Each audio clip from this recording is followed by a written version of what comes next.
बच्चों, घने जंगल में एक छोटे बिल में चंटू नाम का खरगोश रहता था। वह बड़ा नटखट और शरारती था। हर सुबह घास के मैदान में उछल कूद करता, तितलियों के पीछे भागता और दोस्तों के साथ खेलता। लेकिन उसकी सबसे बड़ी कमजोरी गाजर थी। वह कहता था, दुनिया की सबसे मीठी चीज गाजर है। अक्सर वह किसानों के खेतों में घुस जाता और गाजरें खा लेता। किसान गुस्से से पकड़ने दौड़ते, लेकिन वह फुर्तीला इतना था कि कभी हाथ न आया। एक दोपहर जब सूरज नरम हो गया तो चंटू एक पुराने खेत की तरफ गया। खेत सुनसान था और घास में छुपी एक चमकती चीज ने उसका ध्यान खींच लिया। उसने देखा जमीन से एक गाजर निकल रही है जो बाकी सब गाजरों से अलग थी। उसमें से रोशनी झलक रही थी। वह हैरान होकर करीब गया और अपने मुलायम पंजों से मिट्टी हटाने लगा।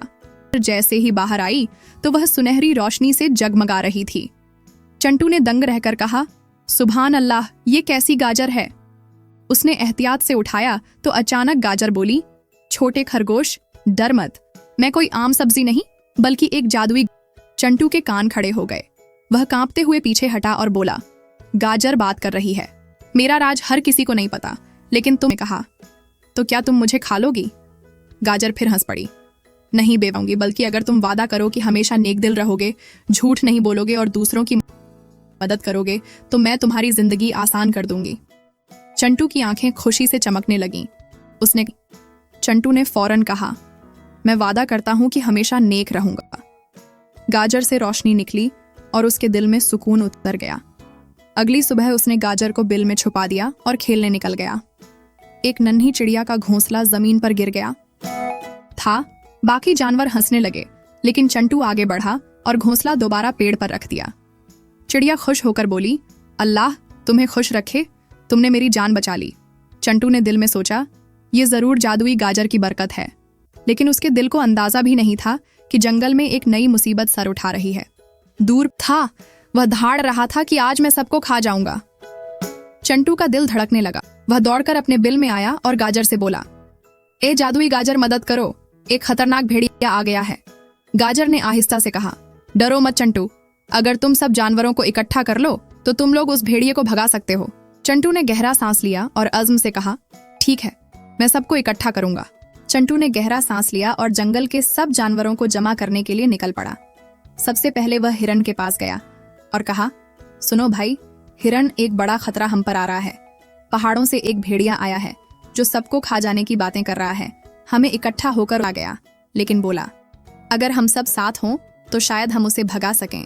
बंदर पेड़ों पर खेल रहा था। चंटू ने आवाज दी, ए बंदर दोस्त, एक खतरा मंडरा रहा है। बंदर ने कहा, अगर ये सच है तो मैं अपनी ताकत और चालाकी तुम्हारे साथ इस्तेमाल करूंगा। इसके तोते ने पर फैलाए और कहा, मैं अपनी आवाज से जंगल गूंजाऊंगा ताकि भेड़िए का दिल कांप उठे। इस तरह धीरे धीरे जंगल के सब जानवर तैयार हो गए। मार डालेगा। चंटू ने हौसला दिया और कहा, देखो, अल्लाह ने सब में अलग अलग सलाहियत रखी है। अगर हम एक दूसरे के साथ खड़े हो जाएं तो भेड़िए की ताकत कुछ भी नहीं। उसी वक्त लरज उठी। सब मत मेरे दोस्तों, यही वक्त है साबित करने का कि इत्तेहाद में कितनी ताकत है। भेड़िया धीरे धीरे झाड़ियों से निकलकर सामने आया, आंखें लाल, और आज तो बड़ी दावत है मेरे लिए। इशारा किया और तोता जोर जोर से चीखने लगा। बंदर ऊपर से टहनियां तोड़कर फेंकने लगे और चंटू ने अपने बिल के करीब से मिट्टी उड़ाकर भेड़िए की आंखों में फेंकी। जंगल अचानक शोर और हलचल से भर गया। भेड़िया, उसने सोचा, ये सब कमजोर जानवर हैं, लेकिन इन सब ने मिलकर मुझे मुश्किल में डाल दिया है। वह गरज कर बोला, ये बार तुम जीत गए, मगर मैं जल्द वापस आऊंगा और फिर तुम सबको खत्म कर दूंगा। जानवरों ने खुशी से शोर मचाया। वे एक दूसरे को गले मिलने लगे। हिरन ने कहा, वाकई ये छोटा सा खरगोश हमारे लिए बड़ा रहनुमा बन गया है। चिड़िया आकर बोली, अल्लाह तुम्हें सलामत रखे चंटू, तुमने हम सबकी मुस्कुराकर बोला, ये सब अल्लाह की मदद। मगर उसके दिल के अंदर एक सवाल जाग उठा, क्या हम अगली बार भी तैयार होंगे? बैठा सोचता रहा कि आने वाले दिनों में जंगल को किस तरह महफूज बनाया जाए। चंटू रात भर सोचता रहा कि अगर भेड़िया वापस आ गया तो क्या होगा। अगली सुबह वह दोबारा जादुई गाजर के पास गया और बोला, ए जादुई गाजर, मुझे बताओ, मैं अपने जंगल को किस तरह महफूज बना सकता हूँ। गाजर ने आहिस्ता से कहा, चंटू, हिफाजत के लिए सिर्फ ताकत काफी नहीं, समझदारी और मंसूबाबंदी भी जरूरी है। अगर तुम सब जानवरों को उनकी सलाहियतों के मुताबिक जिम्मेदारी दो तो जंगल एक किले की तरह महफूज हो जाएगा। चंटू ने ये बात याद रखी और सब जानवरों को फिर जमा किया। हिरण को कहा कि जंगल के किनारे पहरा देना है ताकि दूर से आने वाले दुश्मन को पहले ही देख सकें। बंदर को कहा कि पेड़ों पर रहकर इशारे देने हैं, अगर कोई खतरा आए तो शाखें हिलाकर सबको खबरदार करना। तोते को कहा कि अपनी ऊंची आवाज से पैगाम पहुंचाना है ताकि कोई भी अंधेरे में न रहे। चिड़िया को कहा कि घोंसले और छोटे परिंदों की हिफाजत की निगरानी करना। सब जानवरों ने खुशी से जिम्मेदारियां कबूल की। कुछ दिन सुकून से गुजर गए, जंगल हंसी खुशी में डूबा रहा। लेकिन एक रात जब चांद आसमान पर निकला तो दूर से भेड़िए की हवा निकाल देने वाली आवाज सुनाई दी। वह वापस आ गया था, लेकिन इस बार अकेला नहीं बल्कि 2 और भेड़िए साथ लाया था। जानवरों के दिल दहल गए, मगर इस बार सब तैयार थे। हिरन ने सबसे पहले आवाज दी कि दुश्मन आ रहा है। बंदर ने शाखें हिलाकर खबरदार किया। तोते ने अपनी चीखों से फजा को हिला दिया और परिंदे एक साथ पर फैलाए। चंटू ने दिल मजबूत किया और कहा, डरो मत दोस्तों, ये वक्त है अपनी जिम्मेदारी निभाने का। भेड़िया और उसके साथी दहाड़ते हुए आगे बढ़े। उन्होंने कहा, आज कोई नहीं बचेगा। सब जानवरों ने एक साथ अपनी अपनी ताकत इस्तेमाल की। हिरणों ने तेज छलांगें लगाकर रास्ता रोका। बंदर ऊपर से फल और शाखें गिराते रहे। परिंदे चीखते और झपटते रहे। चंटू ने मिट्टी उड़ाकर भेड़ियों की आंखों में फेंकी। जंगल शोर से गूंज उठा। 2 भेड़िए तो घबराकर पीछे हट गए, मगर उनका सरदार भेड़िया गरजा और बोला, तुम मुझे कमजोर समझते हो, मैं सबको टुकड़े टुकड़े कर दूंगा। उसने आगे बढ़कर हमला करना चाहा तो अचानक जमीन के नीचे से रोशनी फूटी। जादुई गाजर की चमक ने पूरे जंगल को मुनव्वर कर दिया। सब जानवर हैरत से देखते रह गए। भेड़िया आंखें झपकाने लगा। वह रोशनी की तेज किरणें बर्दाश्त न कर सका और खौफजदा होकर दहाड़ते हुए पीछे हट गया। बाकी दोनों भेड़िए भी दुम दबाकर भाग गए। सब जानवर खुशी से उछलने लगे। उन्होंने कहा, ये सब अल्लाह की मदद और चंटू की अक्लमंदी की वजह से हुआ।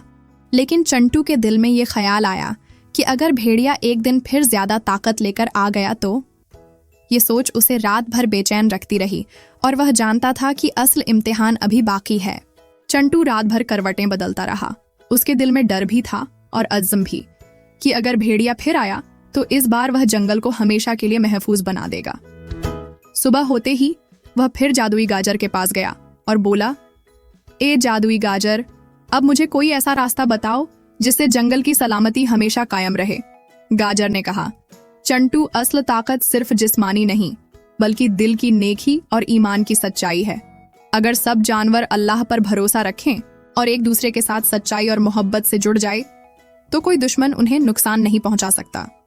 चंटू ने ये बात दिल में बिठा ली और सब जानवरों को इकट्ठा किया। उसने कहा, दोस्तों, आज से हम सब मिलकर एक अहद करेंगे कि हम एक दूसरे को कभी तन्हा नहीं छोड़ेंगे। हम सब मिलकर जंगल की हिफाजत करेंगे और हमेशा अल्लाह पर भरोसा रखेंगे। सब जानवरों ने एक जुबान होकर कहा, हम वादा करते हैं। कुछ दिन बाद एक अंधेरी रात को फिर वहीं भेड़िया लौट आया। इस बार उसके साथ पूरा झुंड था। उनकी आंखें चमक रही थीं और वे दहाड़ते हुए जंगल में दाखिल हुए। हवा में डर फैल गया, मगर चंटू ने सबको संभाला। उसने कहा, घबराओ मत, अल्लाह हमारे साथ है। इस बार हम अपने इत्तेहाद से इन सबको भगा देंगे। सब जानवर अपनी अपनी जगह तैयार हो गए। तोते ने आसमान को अपनी आवाज से गूंजाया। बंदरों ने पेड़ों को हिलाना शुरू किया। हिरणों ने जमीन पर पांव मारे। परिंदे चीखने लगे। जमीन पर जैसे तूफान बरपा हो गया। भेड़िए हैरान रह गए कि ये कैसे कमजोर जानवर इतनी हिम्मत दिखा रहे हैं। उनका सरदार आगे बढ़ा, मगर चंटू ने एक छलांग लगाकर उसके सामने आकर कहा, ये जंगल हमारा घर है, हम सब मिलकर इसे बचाएंगे। अचानक जादुई गाजर की रोशनी पहले से भी ज्यादा तेज हो गई। पूरी वादी जगमगा उठी जैसे दिन निकल आया हो। भेड़िए खौफ से कांपने लगे। उनका सरदार चीख कर बोला, ये ताकत आम नहीं, ये रोशनी हमें जला देगी। वे सब एक दूसरे को देखते हुए उल्टे कदम भागे और हमेशा के लिए उस जंगल से निकल गए। जंगल में सुकून उतर आया। जानवर खुशी से चंटू के गर्द जमा हो गए। हिरन ने कहा, चंटू, तुमने हमें सिखाया कि असल ताकत इत्तेहाद और ईमान में है। बंदर ने कहा, ये छोटा सा खरगोश हम सब के लिए बड़ा हीरो है। परिंदों ने कहा, अल्लाह ने हमें महफूज रखा है। चिड़िया ने कहा, ये सब तुम्हारी नेक नियत की वजह से हुआ। चंटू ने मुस्कुराकर कहा, ये सब अल्लाह का करम है और हम सब की मेहनत का नतीजा है। जादुई गाजर की रोशनी आहिस्ता आहिस्ता कम होने लगी और वह जमीन में जज्ब हो गई, जैसे उसका काम मगर उसके असरात हमेशा के लिए जंगल के दिलों में रह गए। उस दिन के बाद जंगल अमन और सुकून की जगह बन गया। जानवरों ने एक दूसरे के साथ रहना सीखा, छोटे बड़े सब एक दूसरे का सहारा बन गए। और बच्चों, ये है सबक कि अगर नीयत साफ हो, दिल में ईमान हो और सब साथ खड़े हों तो कोई ताकत तुम्हें नुकसान नहीं पहुंचा सकती।